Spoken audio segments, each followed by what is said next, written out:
action let's go 저 건물을 찾으러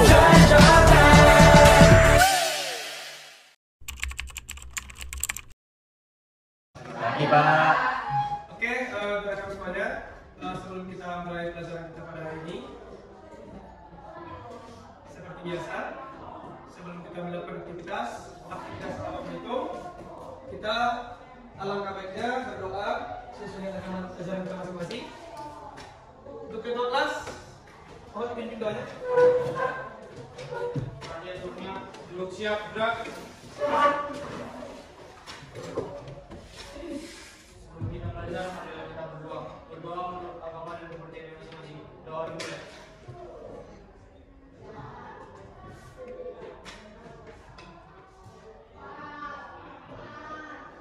Selesai. Sebelum pelajaran kita mulai, sebelum jauh, kita cek dulu kehadirannya, tempat duduk. Kalau masih ada sampah di bawah meja silahkan dicek. Kedua, dilihat tempat duduknya.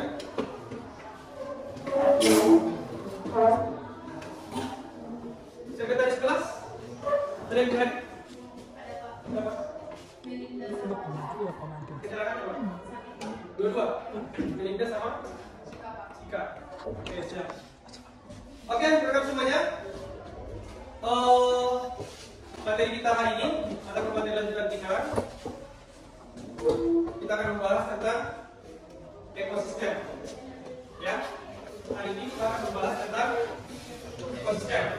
Jadi sebelum kita lanjut materi kita, oke, di sini sebelum kita mulai materi kita masalah materi ekosistem, mungkin anak kami semuanya sudah sering mendengar atau mungkin bahkan sudah memahami secara betul apa sih yang dimaksud dengan ekosistem itu kan, ya?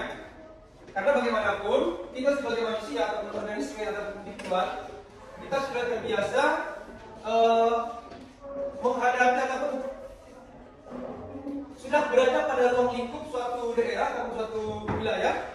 Mungkin karena dari situ orang sudah beranggapan bahwa hari ini saya berada dari suatu tempat saya bisa dikatakan sebagai habitat ataupun tempat tinggal ataupun bisa juga dikatakan sebagai ekosistem.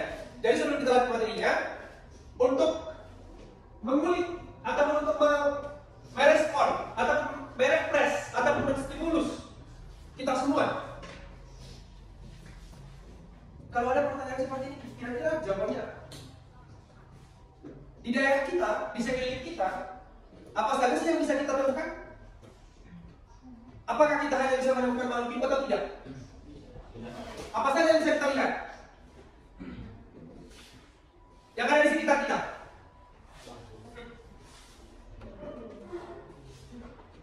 Ada? Apa saja yang ada? Ini contohnya, ini di halaman kita, di halaman kelas. Apa saja yang bisa kita lihat di situ? Ada tumbuhan. Tumbuhan itu termasuk biotik atau biotik? Biotik. Apa lagi? Ada batuan. Batuan itu biotik apa biotik? Biotik. Apa lagi? Tanah. Tanah itu termasuk komponen apa? Biotik. Apa lagi? Sinar matahari. Sinar matahari itu termasuk apa? Biotik. Apa lagi?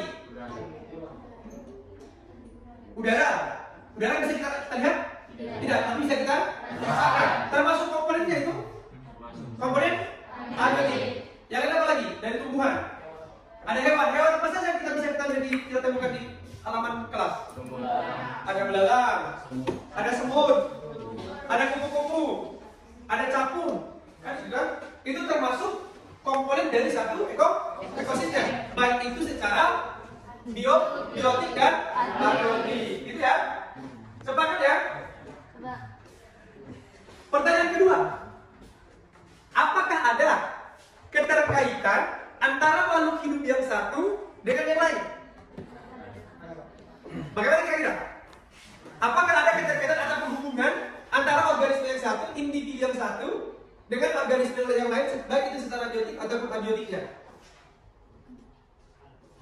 Pasti? Ada. Contohnya bagaimana? Hubungannya apa? Pokoknya kita buat sketsanya bahwa belalang itu hidup di daerah kita dan hinggap di padang rumput. Rumput itu diapain oleh belalang? Sebagai produsen. Rumput itu sebagai produsen bagi belalang akan membagi organisme lain, kan gitu ya? Karena di satu ekosistem itu ada istilah jaring makan makanan atau perantai makanan. Ada produsen, ada konsumen tingkat 1, konsumen tingkat 2, konsumen tingkat tinggi, dan tingkat 3 dan konsumen tingkat 4. Begitu ya? Ada istilah saling makan dan dimakan. Gitu ya? Oke, metode kami materi kita pada hari ini adalah tentang ekosistem. Jadi di sini sudah Bapak siapkan video pembelajaran tentang satu video tentang ekosistem. Nanti silakan dicermati videonya. Baru nanti apa sih yang bisa kita ambil dari situ? Adakah problem yang bisa kita ambil dari situ? Silakan dicermati bersama ya. Tujuan pembelajaran di hari ini, di kesempatan yang materi pertemuan kita kedua hari ini adalah bahwa peserta didik dapat menganalisis bagaimana interaksi antar komponen ekosistem dengan benar. Tadi seperti udah tersinggung, pertanyaan yang tadi kita bahas, kan gitu ya, di mana ada belalang, ada rumput, ada kupu-kupu dan sebagainya. Nah, itu merupakan komponen dari satu ekosistem. Yang kedua, peserta didik dapat menciptakan solusi permasalahan tentang bagaimana menciptakan keseimbangan ekosistem berdasarkan analisis interaksi antar komponen ekosistem dengan tepat. Nah, bagaimana? Kenapa? Rumput itu untuk apa? Tanah itu untuk apa? Bebatuan itu untuk apa? Belalang itu bagaimana? Bagaimana mereka melakukan pertumbuhan dan perkembangan pada ekosistem tersebut? Kan gitu ya? Bagaimana mereka berkembang biak di daerah mana mereka? Bagaimana mereka mendapatkan makanan? Itu kan akan dibahas di satu komponen ekosistem. Bagaimana interaksinya antara satu organisme dengan organisme lain secara biotik atau abiotiknya. Nah, gitu ya.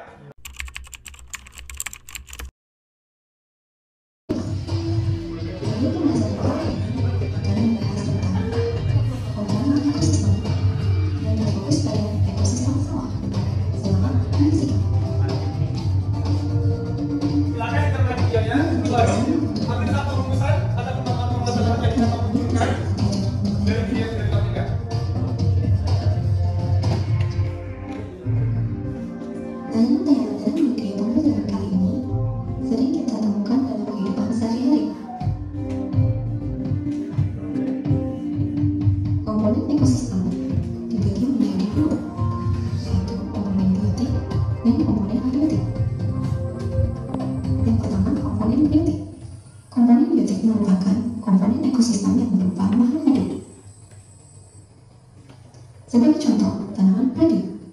Tanaman padi disebut sebagai produsen. Dalam tayangan ini, padi dimakan oleh burung. Burung apa itu namanya? Ya, itu burung emprit atau burung pipit. Walang sangit. Walang sangit ini terlihat akan mencari makan. Walang sangit memakan bulir-bulir padi.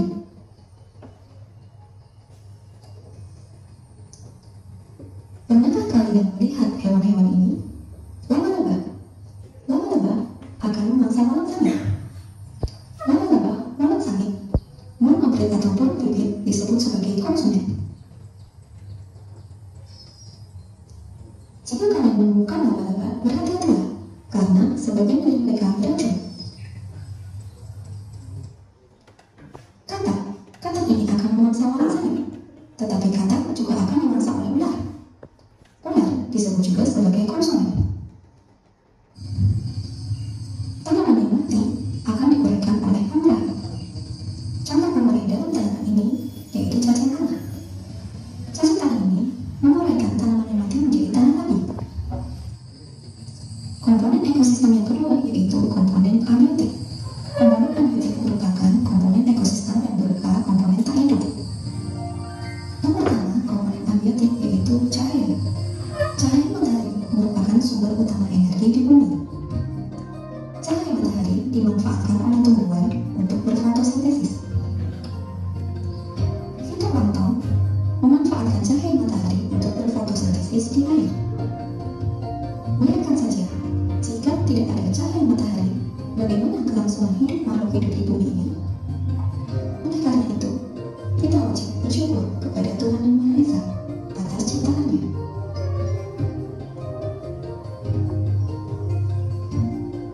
Komponen abiotik yang selanjutnya yaitu tanah. Tanah ini memiliki karakteristik lembab dan bermain.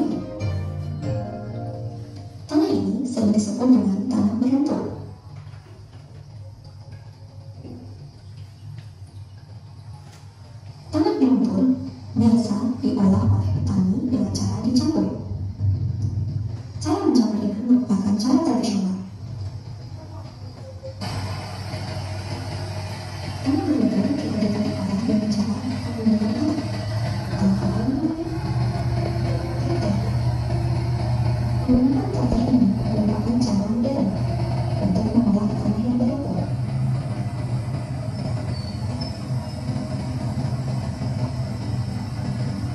Pengolahan tanah berlumpur ini digunakan para petani untuk menanam padi. Terlihat dalam tayangan ini, para petani sedang menanam benih-benih padi. Selanjutnya ada tanah berpasir dengan karakteristik pasir dan mudah kehilangan air. Petani dapat mengolah tanah ini dengan cara diaduk. Lihatlah apakah itu air kalian atau tangan kalian.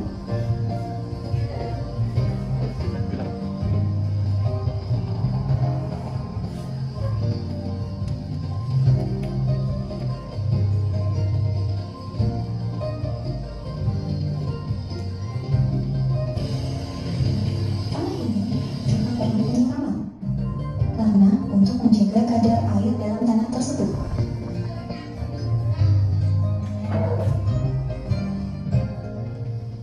Selanjutnya ada tanah liat.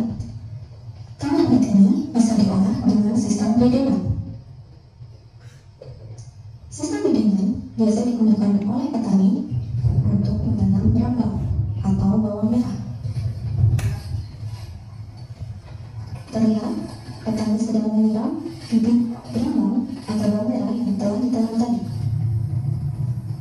Selanjutnya komponen abiotik yang ketiga yaitu udara. Udara tak terlihat, tetapi bisa kita rasakan melalui angin.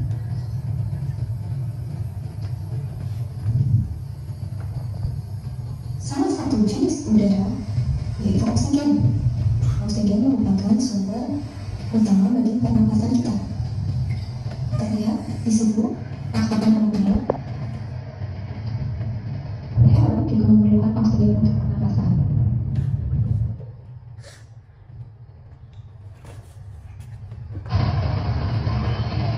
Komponen abiotik yang terakhir adalah itu air. Air merupakan sumber kehidupan bagi kelangsungan makhluk hidup. Air merupakan alasan paling besar bagi tumbuhan makhluk hidup.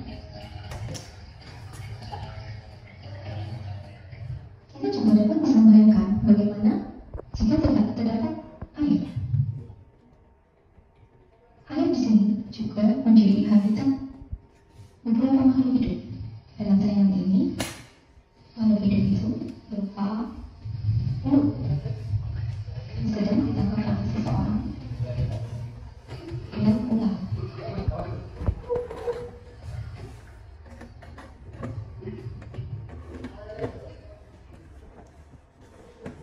Sama-sama ini untuk ekosistem sama. Tetapi apa itu air? Itu sampah. Sampah banyak sekali. Siapa yang melakukan perbuatan seperti itu? Siapa yang akan menanggung akibatnya? Siapa yang akan bertanggung jawab?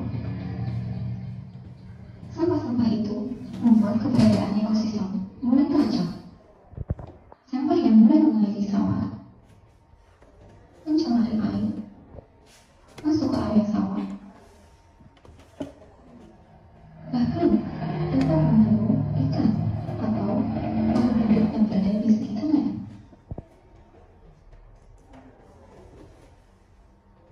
Air yang terkontaminasi oleh sampah tersebut terus dapat merusak tanah dan membunuh mikroorganisme tanah. Para petani sudah kecanduan dengan penggunaan pupuk kimia yang sangat praktis. Padahal pupuk kimia memiliki dampak negatif karena dapat merusak keberadaan ekosistem. Asap juga menimbulkan masalah. Asap mengandung racun yang dapat membunuh beberapa jenis organisme.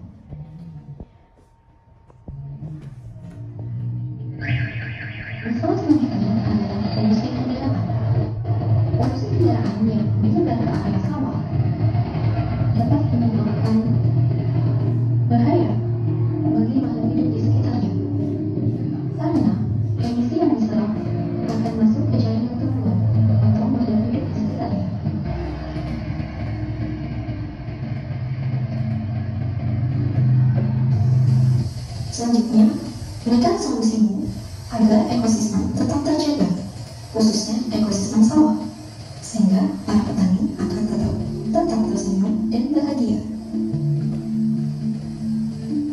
Salam lestari. Silakan nanti dari video yang sudah kita tampilkan, kita lihat bersama. Ada nggak kira-kira pertanyaan yang muncul dari video bersama? Yang ada di pikiran gitu tentang ekosistem di area ini?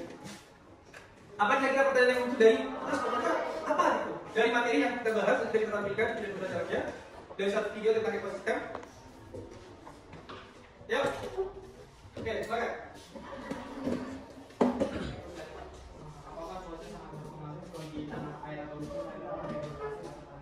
Oke, apakah faktor ataupun komponen abiotik dan salah satu dari komponen abiotik tersebut dapat mempengaruhi dari komposisi tanah? Ya, nah kita lihat komposisi ya sekarang yang dibahas ya. Apakah memang cahaya matahari itu dapat mempengaruhi komponen abiotik lainnya dari satu ekosistem? Boleh kita sebutkan video ya, biasanya. Oke, kita lihat, kita kembali ke sebelumnya bahwa ekosistem itu dibagi dua ya. Ada ekosistem apa? Dan ekosistem darat. Kemudian ekosistem darat itu dibagi beberapa kelompok berdasarkan intensitas cahaya ataupun curah hujan yang terjadi di daerah tersebut. Gitu ya. Jadi pertanyaannya, banyak hujan tropis. Kemudian curah hujannya sangat tinggi. Kemudian banyak pepohonan di ekosistem tersebut, di habitat tersebut. Sehingga yang curah hujannya tinggi akan memberikan dampak kesuburan lebih baik ataupun lebih tinggi kepada tanah itu sendiri. Kan gitu. Dalam artian bahwa komposisi tanah itu sendiri dapat dipengaruhi oleh curah hujan yang ada. Kan gitu ya. Ataupun bagaimana kalau di padang pasir, kan gitu ya, di gurun pasir, ekosistem gurun. Gurun pasir itu curah hujannya bagaimana? Sedikit. Sangat kan? Enggak. Bagaimana komposisi tanah yang ada di gurun pasir? Sangat kan? Bagus. Kan gitu kan? Yang tumbuhan yang hidup di ekosistem gurun juga terbatas. Berarti kalau kita pergi ke daerah Mesir gitu ya, daerah Mesir atau daerah Arab sana, itu kan daerah gurun ya.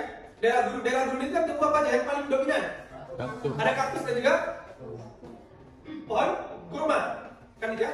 Berarti bagaimana komposisi tanah di dalam daerah gurun itu atau di ekosistem gurun itu sangat kurang baik. Karena hanya beberapa tumbuhan yang dapat tumbuh di daerah itu sendiri. Dalam artian untuk menjawab pertanyaannya bahwa curah hujan itu benar dapat mempengaruhi dari komposisi tanah.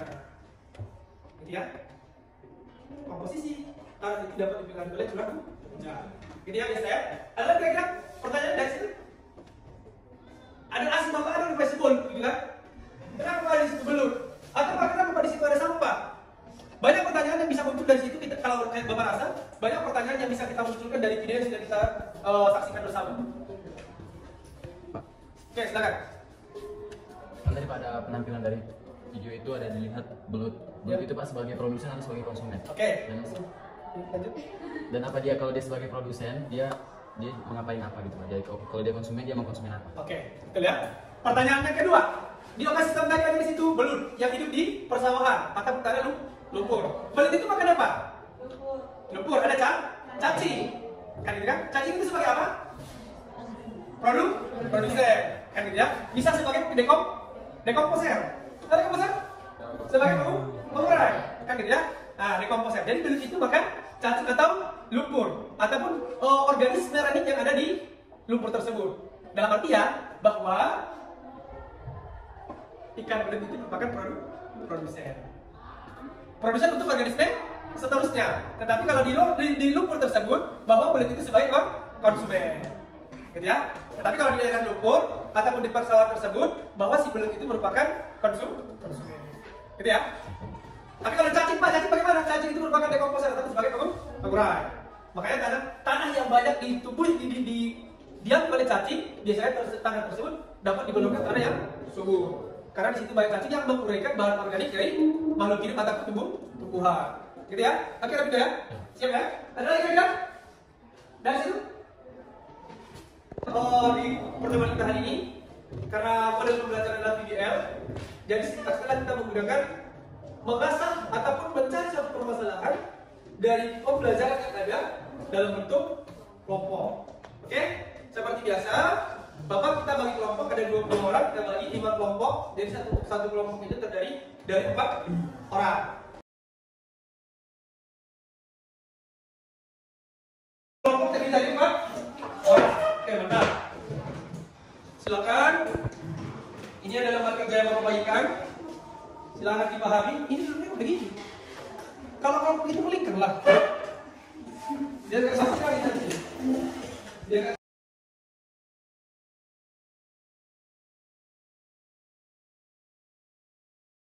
Oke, di situ ada sudah Bapak bagi satu kelompok, ada KPD-nya, gambar kerja.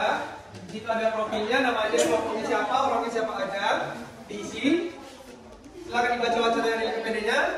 Baru nanti ada di situ tugasnya masing-masing kelompok. Yang selesai nanti baru kita presentasikan. Oke, Bapak kasih waktu 15 menit ya. 15 menit? Atau terlalu lama? Berarti kelompok 1, 2, 3, 4, 5. Oke, nanti kalau masalah saya akan tampil dulu, kalau tergantung kelompok 1, 2 ya. Tetapi yang lebih siap dulu.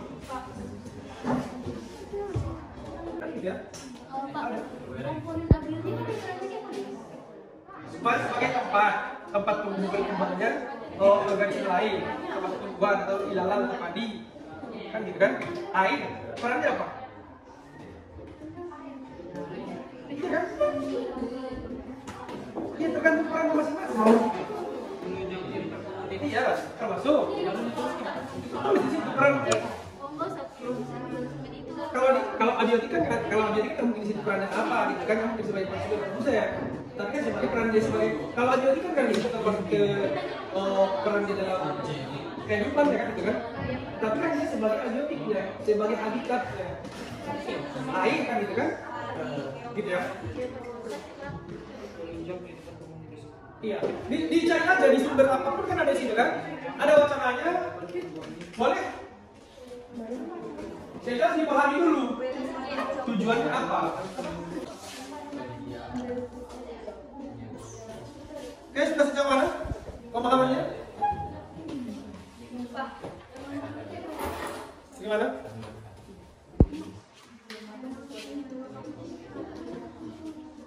Nomorkan analitik dan biotik banyak apa saja interaksi terjadi.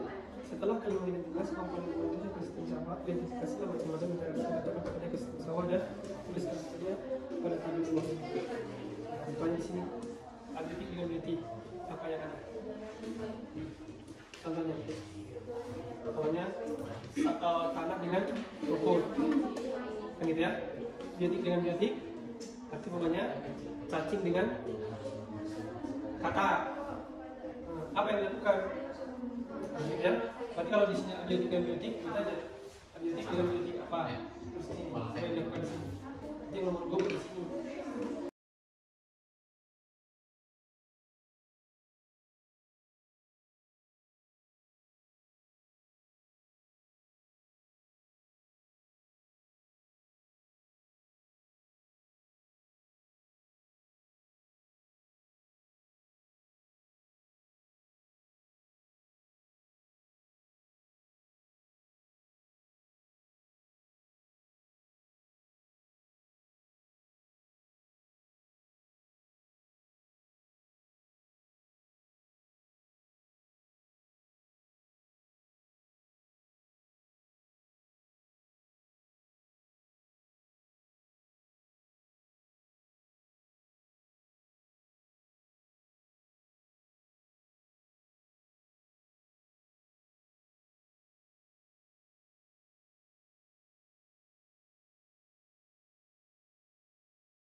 Oke, silakan.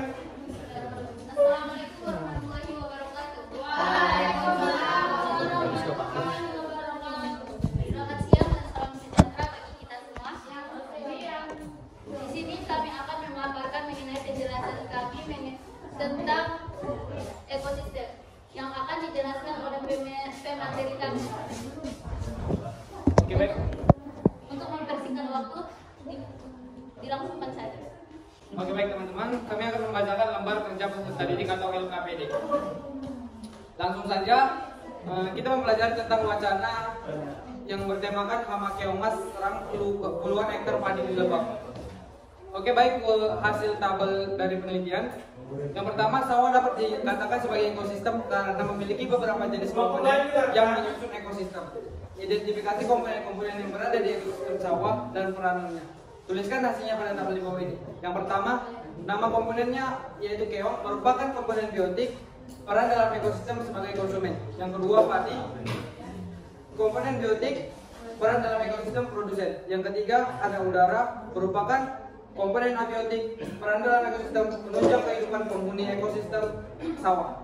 Dan keempat, ada air, merupakan komponen abiotik, peran dalam ekosistem penyokong pertumbuhan dan perkembangan makhluk hidup. Yang kelima, ada wereng, merupakan komponen biotik, peran dalam ekosistem sebagai konsumen. Yang keenam, ada tikus, merupakan komponen biotik, peran dalam ekosistem sebagai konsumen. Yang ketujuh, nama komponennya kelembapan, merupakan komponen abiotik mempengaruhi kelembapan tumbuhan. Yang ke-8, nama komponen suhu, merupakan komponen abiotik, peran dalam ekosistem sebagai faktor pertumbuhan. Yang ke-9, ada sinar matahari, merupakan komponen abiotik, peran dalam ekosistem membantu keberlangsungan hidup. Setelah mengidentifikasi komponen-komponen jenis ekosistem sawah, identifikasilah macam-macam interaksi yang terdapat pada ekosistem sawah dan tuliskan hasilnya di tabel di bawah ini. Yang pertama, abiotik dengan biotik yaitu cahaya dengan padi, biotik dengan biotik yaitu keong dengan padi. Apa yang dilakukan yaitu proses fotosintesis bentuk interaksi padi produsen, keong konsumen, keong makan padi.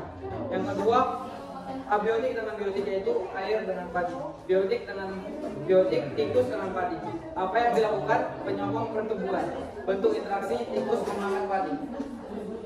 Yang selanjutnya, abiotik dengan biotik yaitu kelembapan dengan padi, biotik dengan biotik, wereng dengan padi. Apa yang dilakukan memberikan kesuburan pada padi, bentuk interaksi wereng memakan padi. Berdasarkan wacana satu mengenai permasalahan ekosistem sawah, identifikasi permasalahan-permasalahan yang muncul dalam wacana tersebut. Yang pertama, hama keong mengakibatkan tanaman padi rusak akibat gigitan dari keong. Setelah kelompok kalian mengidentifikasi permasalahan yang muncul dalam wacana satu, tentukanlah suatu permasalahan yang menurut kelompok kalian perlu. Permasalahannya? Permasalahannya, traktor yang mengeluarkan bensin atau oli ke lumpur sawah dapat mempengaruhi kadar atau kandungan dari pH tanah. Karena bensin atau oli berbahaya bagi pertumbuhan. Bagaimana? Kelompok lain saya akan pertanyaannya. Permasalahan yang menunjukkan kelompok 2. Cara mengatasinya menggunakan alat tradisional seperti tenaga kerbau atau cangkul, dan yang kedua menggunakan terpal di bawah traktor agar jika jatuh tidak langsung mengenai lumpur atau tanah. Analisis dan evaluasi. Ekosistem pada sawah sangat bervariasi dan saling berhubungan atau interaksi antara satu komponen dengan komponen lain. Sehingga jika ada satu komponen yang hilang maka berpengaruh pada komponen lain. Serta bahan kimia juga mempengaruhi komponen-komponen yang berada dalam ekosistem sawah. Terima kasih. Teman-teman, demikianlah penjelasan yang dapat kami paparkan. Apabila rekan-rekan sekalian ada pertanyaan atau saran yang ingin disampaikan, kami persilahkan. Oke. Saya dari kelompok 4 ingin menanyakan hal apa yang harus dilakukan seorang petani agar terhindar dari hama. Sekian. Terima kasih untuk pertanyaannya. Apakah masih ada pertanyaan lain sebelum kami menjawab pertanyaan dari kelompok 4? Kelompok 5. Kami dari kelompok 5 ingin bertanya, mengapa penggunaan traktor dipermasalahkan? Padahal penggunaan traktor itu sangat dibutuhkan untuk meningkatkan produktivitas dan efisiensi dalam pekerjaan mengolah tanah. Kami akan menjawab pertanyaan dari dua kelompok yang memberikan, yang akan dijawab oleh rekan kita. Oke, baiklah, saya akan menjawab pertanyaan dari kelompok 4. Hal apa yang harus dilakukan oleh petani untuk terhindar dari hama? Hal yang dilakukan oleh petani yaitu menyemprotkan pestisida atau menghindari hal-hal yang seharusnya tidak dilakukan, seperti penggunaan pestisida yang berlebihan atau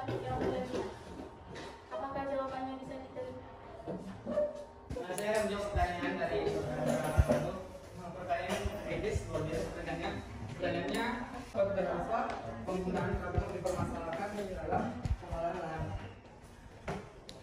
Sebenarnya bukan dipermasalahkan, namun lebih baiknya, karena kalau misalnya bisa dibilang kalau menghemat waktu, menggunakan traktor lebih hemat waktu, waktunya juga efisien, kerjanya juga bisa dibilang mudah, cepat.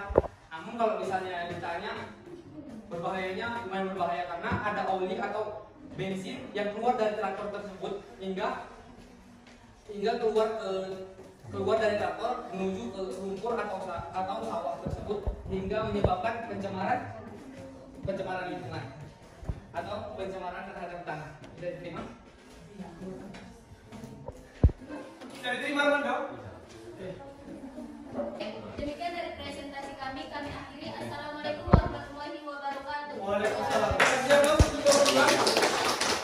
Ya, tadi ada pertanyaan dari teman-teman ya, kenapa penggunaan traktor ini dipermasalahkan gitu ya? Sebenarnya kalau secara permasalahan secara global, memang tidak ada larangan yang tidak, karena traktor itu dapat mempersingkat dan meningkatkan efisiensi waktu dalam proses penggerakan lahan. Tertinggal gitu ya, karena kita membahas masalah pencemaran atau ekosistem, otomatis kan traktor itu menggunakan bahan kimia.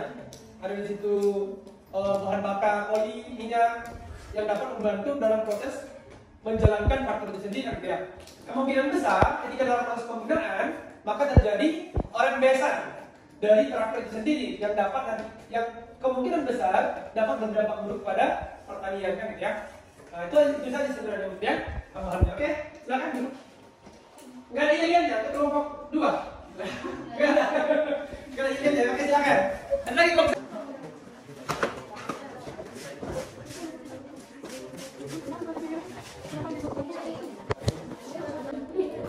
Assalamualaikum warahmatullahi wabarakatuh. Kami dari kelompok 1 akan mempresentasikan hasil diskusi kami yang akan dibawakan oleh rekan kami dari kelompok 1. Baik teman-teman, langsung saja saya akan membacakan LKPD dari kelompok 1. Yang pertama yaitu kami mengidentifikasi komponen-komponen yang berada di ekosistem sawah dan peranannya. Yang pertama padi, dia termasuk komponen biotik, peranannya dalam ekosistem yaitu sebagai produsen. Yang kedua keong, merupakan komponen biotik, peranannya dalam ekosistem sebagai konsumen. 3. Nama komponen udara, dia merupakan komponen abiotik, peranannya dalam ekosistem yaitu untuk proses pernapasan dan fotosintesis. Keempat, cahaya matahari, merupakan komponen abiotik, peranannya dalam ekosistem yaitu diperlukan untuk berfotosintesis. Kelima yaitu tikus, merupakan komponen biotik, peranannya dalam ekosistem sebagai konsumen. Keenam air, merupakan komponen abiotik. Ketujuh cacing, merupakan komponen biotik, peranannya dalam ekosistem yaitu sebagai pengurai. Kedelapan ular, merupakan komponen biotik, peranannya dalam ekosistem sebagai konsumen. Lanjut yang kedua, macam-macam interaksi yang terdapat pada ekosistem sawah. Yang pertama yaitu cahaya dan padi. Apa yang dilakukan? Mereka melakukan proses fotosintesis. Bentuk interaksi yaitu komensalisme. Yang kedua yaitu ular dan tikus, merupakan biotik dengan biotik. Apa yang dilakukan? Yaitu untuk mencari makanan atau memenuhi kebutuhan ular. Bentuk interaksi yaitu parasitisme. Dia merupakan menguntungkan satu pihak tetapi merugikan pihak yang lain. Yang ketiga, permasalahan yang muncul dalam wacana tersebut yaitu tingginya curah hujan yang menyebabkan tingginya populasi keong mas sehingga rusaknya tumbuhan padi akibat keong mas yang menggigit batang tumbuhan padi. Yang keempat, permasalahan yang perlu kami pecahkan dan membuat perumusan permasalahan tersebut. Masalah yang harus dipecahkan adalah curah hujan yang tinggi, karena curah hujan di bulan Desember sudah diprediksi pasti tinggi.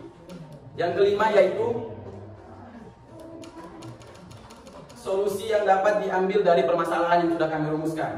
Para petani padi harus lebih bijaksana dalam memilih kapan harus memulai menanam bibit padi sesuai musim dalam daerahnya tersebut, agar tidak terjadi kelebihan air atau kekurangan air pada saat penanaman tumbuhan padi.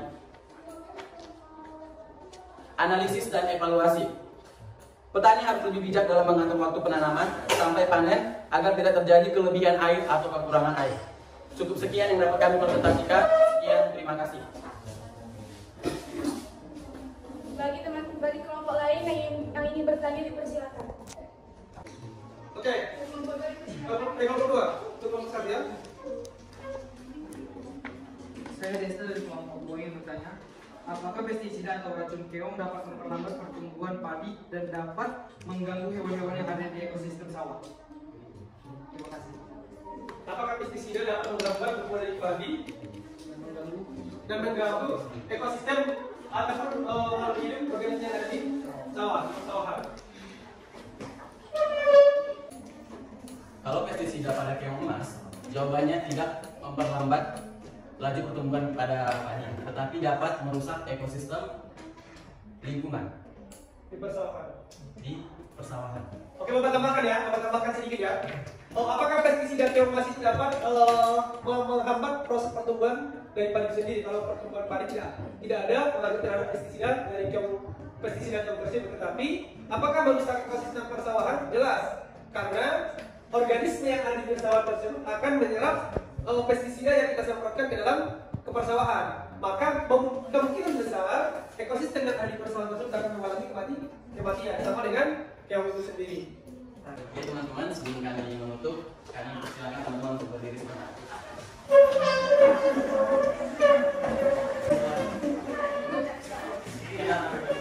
Kita mau melakukan pegangan sebentar agar tidak terlalu tegang.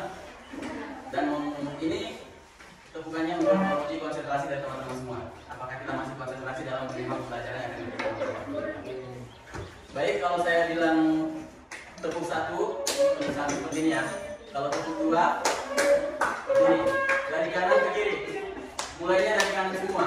Tepuk 3 juga seperti itu. Tepuk 4, baru tepuk 5 yang terakhir. Sudah paham teman-teman? Oke, siap tepuk? Siap. Tepuk 1. Cepat ya. Tepuk 1. Tepuk 1. Tepuk 2. Siapa yang salah kena hukuman? Tepuk 1. Tepuk 1. Tepuk 2. Tepuk 3. Tepuk 5. Ingat ya, tepuk 5. Oke. Kalau ada yang salah saya hukum ya. Karena saya sudah berikan kendali. Oke, tepuk 1. Tepuk 1.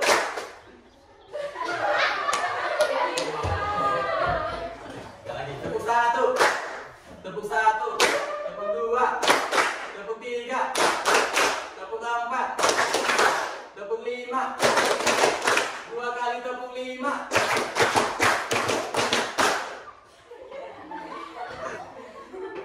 Oke, tepuk berapa kita semua?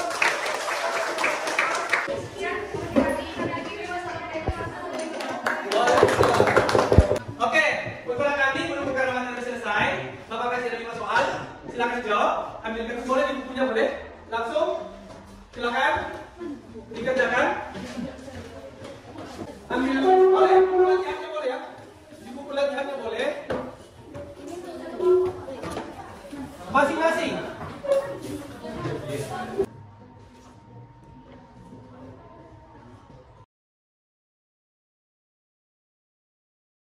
Sudah semua? Oke, silakan dikumpulkan. Silakan dikumpulkan.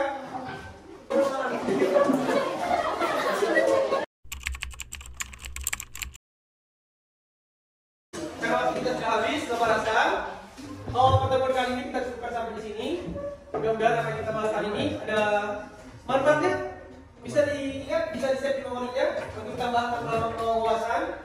Nantinya ketika kamu sudah berada di universitas lain yang tidak di perguruan tinggi, akan ada bahan dasarmu ketika kamu mengambil jurusan yang sama, apakah mengambil biologi atau pertanian dan sebagainya, bisa kamu gunakan sebagai bahan pengantar bahwa saya pernah belajar ekosistem, kan gitu ya?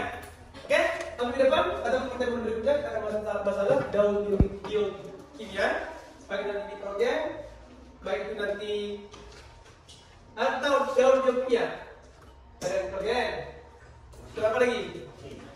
Apa? oksigen, karbon dioksida. Oke, kita akan lanjut. Kita jumpa kembali di pertemuan berikutnya di hari Kamis ya. Ya, di hari Kamis kita akan bahas masalah dalam biokimia. Untuk hari ini kita cukupkan sampai di sini. Kita menutup kegiatan pada siang hari ini. Mari kita mengucapkan alhamdulillah bersama-sama. Dan semoga kita diberikan keberkahan dan kesehatan selalu agar kita bisa melakukan aktivitas kita seperti biasanya. Sekian dan terima kasih dari Bapak. Kurang dan lebihnya kita ulangi lagi nanti ke depan hari ke depan. Kalau ada yang salah kita evaluasi kembali. Terima kasih. Selamat siang dan assalamualaikum warahmatullahi wabarakatuh. Waalaikumsalam.